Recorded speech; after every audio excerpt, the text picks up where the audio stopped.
오늘 성경 말씀은 베드로전서 2장 23절에서 25절입니다. 사도 베드로가 이 서신을 쓴 목적은 핍박을 받고 있거나 흩어진 성도들이 예수 그리스도의 고난을 생각하며 담대한 믿음과 소망을 갖도록 하기 위함이었습니다. 그래서 1장에서는 우리들이 이미 받은 구원의 아름다운 의미와 축복에 대해서 설명하고 2장에서는 구원 얻은 우리들이 어떻게 살아야 하는지를 가르쳐주고 있습니다. 오늘 본문 말씀도 이 맥락 안에서 주어진 것입니다. 여기서 사도는 우리의 두 상태를 대조함으로써 우리를 격려하고 있습니다. 먼저 우리의 옛 상태입니다. 25절 상반절, 너희가 전에는 양과 같이 길을 잃었더니, 이것이 베드로의 편지를 받은 이들과 지금 우리들의 옛 상태입니다. 양은 하나님이 창조하신 피조물 가운데 인간을 가장 많이 의존하는 존재입니다. 양은 지독한 근시에다가 자기를 보호할 수 있는 무기나 능력이 전혀 없습니다. 그래서 이 구절은 양이 사람을 의존하며 사는 것처럼 인간은 하나님을 의존하면서 살아야 한다는 의미를 담고 있습니다. 반면에 인간은 감각이 있을 뿐만 아니라 이성을 가지고 인식합니다. 게다가 동물에게는 없는 하나님 닮은 영혼이 있어서 물질의 이치와 그 너머에 있는 영적인 세계까지 이해하고 하나님을 숙고하는 능력까지 부여받았습니다. 그래서 인간의 존재는 무생물과 식물, 동물보다 훨씬 우등하다고 말할 수 있습니다. 그러나 하나님을 의지함에서는 존재의 정도가 뛰어나면 뛰어날수록 더 많이 의존하게 됩니다. 먹고 마시는 것이 풍족하더라도 영혼이 하나님의 은혜로 채워지지 않으면 영적인 기갈을 체험하며 자신의 생명을 올바로 이어갈 수 없습니다. 육체의 생명이 영혼이라면 하나님은 그 생명의 생명이십니다. 그래서 인간은 모든 피조물 가운데 가장 뛰어나게 창조되었지만 한 마리의 양처럼 하나님을 더 많이 의존할 수밖에 없습니다. 결국 인간은 하나님께 붙어 있도록 창조된 존재인데 스스로 하나님을 떠나 자기를 주인 삼았으며 이 날들을 성경은 길 잃은 양에 비유한 것입니다. 예전에 우리의 영혼은 어둠 속에 갇히고 지성은 눈멀고 정서는 부패하였습니다. 의지는 헛된 것에는 굴복하고 굴복해야 할 하나님께는 완고히 반응하였습니다. 이렇게 우리는 이 세상의 환경과 사람들이 자신을 불행하게 만든다고 했지만 사실 그 원인은 우리 자신 안에 있었던 것입니다. 더욱이 신자가 예수님께 받은 구원을 일상적으로 간주하고 살아가는 안일한 신앙생활을 할 때 그것은 예전에 그리스도 없을 때 어땠는지 새까맣게 잊은 것입니다. 복음의 빛이 비춰졌을 때 우리는 비로소 자기에 대한 뼈아픈 배신감을 느끼며 하나님을 목자로 삼아 살아가게 되었습니다. 만약 이런 우리의 옛 상태를 잊지만 않는다면 우리는 그리스도 안에서 바칠 순종이 무거운 짐이라고 생각할 사람은 없을 것입니다. 그러나 예수 그리스도께서는 이렇게 하나님을 멀리 떠나 양 같아서 각기 제 길로 가고 가시밭길 속에서 헤어나오지 못하는 우리들을 내버려 두시지 않고 건지셔서 친히 우리의 목자가 되셨습니다. 이것이 우리의 새 상태입니다. 25절 하반절, 너희 영혼의 목자와 감독 되신 이에게 돌아왔느니라. 부모가 자녀를 돌보는 것처럼 예수님이 우리의 영혼의 목자가 되셔서 공고하고 목마른 인생의 길을 지날 때 우리 앞에 샘을 터뜨려 위로와 힘을 주시고 시련과 고통 속에 모든 힘을 잃어버렸을 때는 능력을 주셔서 승리의 삶을 살게 하십니다. 더구나 죄를 이기며 살 수 있는 능력, 진리를 위하여 외로워져도 고독하지 않는 힘과 같은 모든 것들을 하나님의 말씀과 성령의 은혜를 통해 선물로 주십니다. 우리의 생각과 지성을 통해 하나님의 아름다움의 극치이신 그리스도 예수의 성품을 보여주시고 그 진리의 아름다운 빛들을 우리에게 비추셨습니다. 우리의 마음이 그 진리에 떨릴 때 하나님은 우리의 심령 속에 은혜를 부어주셔서 우리의 부패하고 타락한 감정들을 정결케 하시고 허무한 데 굴복하던 의지를 거룩한 하나님의 말씀 앞에 무릎 꿇도록 만들어 주셨습니다.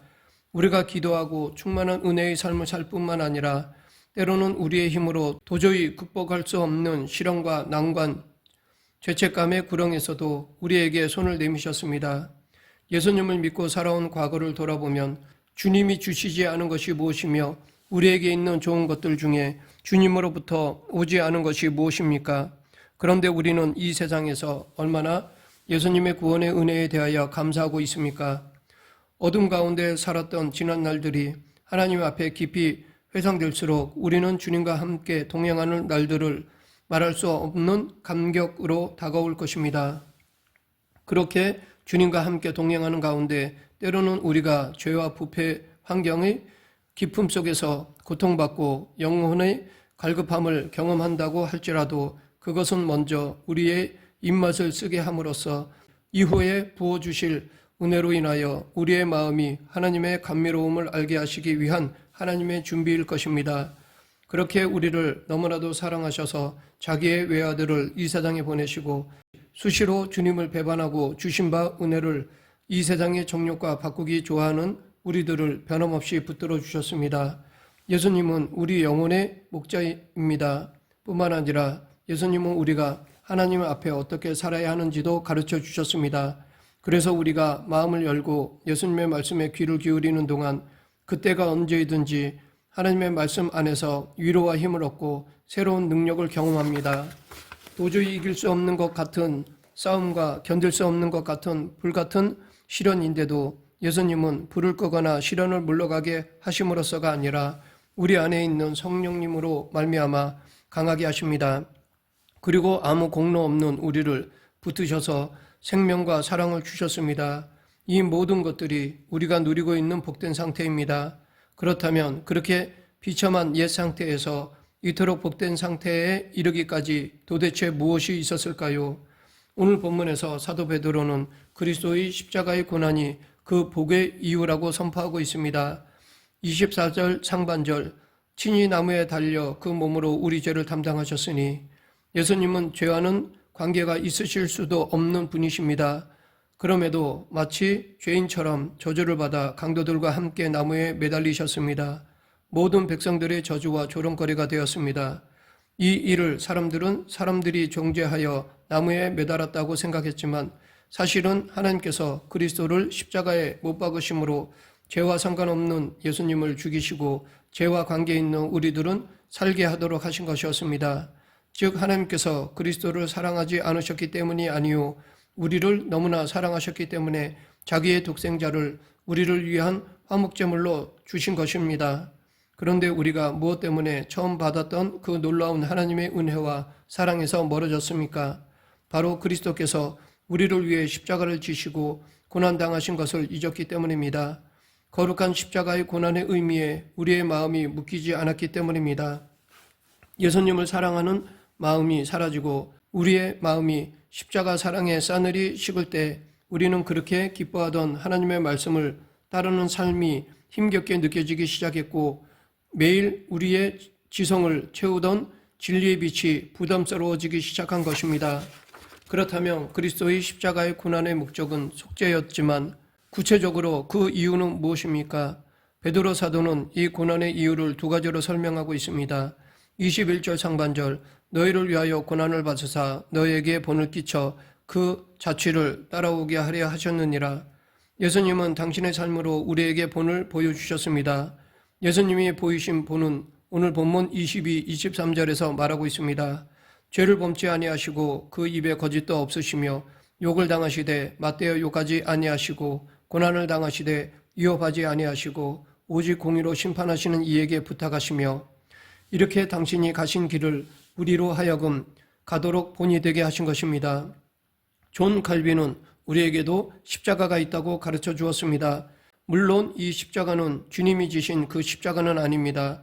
하지만 이 십자가는 하나님이 우리의 인격과 성품, 삶이 예수님을 닮도록 성숙시키기 위해 사용하시는 수많은 역경과 시련과 고난을 의미합니다. 그것이 죄 없이 애매히 당하는 고통일 수도 있고 자기의 연약함과 죄 때문에 겪는 것일 수도 있습니다. 하지만 하나님은 이 모든 것들을 사용하셔서 우리로 하여금 예수님을 닮은 사람으로 성숙시키는 것입니다. 이렇게 성품의 원천에서 흘러나오는 우리의 모든 본성과 삶을 바꾸심으로 우리로 예수님의 향기가 되게 하시고 그리스도의 편지가 되게 하시는 것입니다. 이 일을 위하여 하나님께서는 신자가 그리스도가 생각나지 않을 정도로 평안하고 안락한 삶을 살도록 내버려 두시지 않으십니다. 성경의 수많은 인물들을 보면 그들은 한결같이 고난의 삶을 산 사람들이었습니다.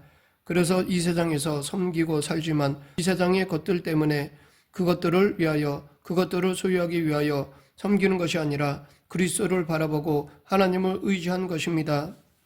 그들에게 고난이 오고 시련이 닥쳐 힘이 들 때마다 예수님은 그들에게 당신을 바라보도록 명령하셨습니다. 그렇게 믿음의 눈으로 예수님을 볼 때 자기에게 매인 십자가가 너무 크다고 원망할 수 없었던 것입니다. 왜냐하면 예수님이 십자가에 못 박히심은 그들의 죄 때문이었으며 그들이 바라보는 그 언덕에는 예수님이 친히 십자가에 매달리셨고 그 형상이 받으신 고난의 깊이와 넓이는 자기의 것과는 비교할 수 없는 크고 무한한 것이었기 때문입니다. 그래서 끊임없는 유혹과 감각적인 표상 속에서 예수님보다 어떤 것이 소중하다고 우리를 속일 때 십자가의 경험은 항상 우리를 새롭게 하는 은혜의 수단이 됩니다. 고난이 오거나 시련이 올 때 사람을 생각하면 미움의 감정이 일어나고 보복의 감정이 일어납니다. 이것은 먼저 자기 자신을 해치는 것입니다.